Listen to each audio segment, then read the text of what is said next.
എല്ലാവർക്കും നമസ്കാരം. നമ്മൾ ചിന്തിച്ചിട്ടുണ്ടോ, നമ്മളെല്ലാവരും ഒരു തരത്തിൽ ഭിക്ഷയാചിക്കുന്നവരാണ്. ഭിക്ഷയാചിക്കുന്ന പാത്രങ്ങൾ വേറെ വേറെ എന്ന് മാത്രം. അമ്പലങ്ങളിലും പള്ളികളിലും ചെല്ലുമ്പോൾ പുറത്തു നിന്നും ഭിക്ഷയാചിക്കുന്നവർ നമ്മളെ കൊണ്ട് ഭിക്ഷയാചിക്കുന്നു, നമ്മൾ അകത്ത് കയറി ഭിക്ഷയാചിക്കുന്നു.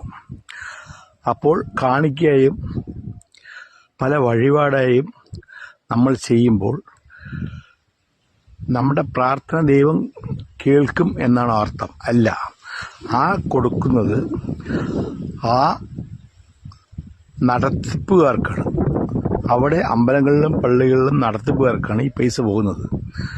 നമ്മൾ പൈസ കൂടുതൽ കൊടുക്കുന്തോറും അനുഗ്രഹം കൂടുതൽ കിട്ടും എന്നുള്ള ചിന്ത തെറ്റാണ്. ഞാൻ പറഞ്ഞത് ശരിയല്ലേ? ആണെങ്കിൽ ലൈക്ക് ചെയ്യൂ.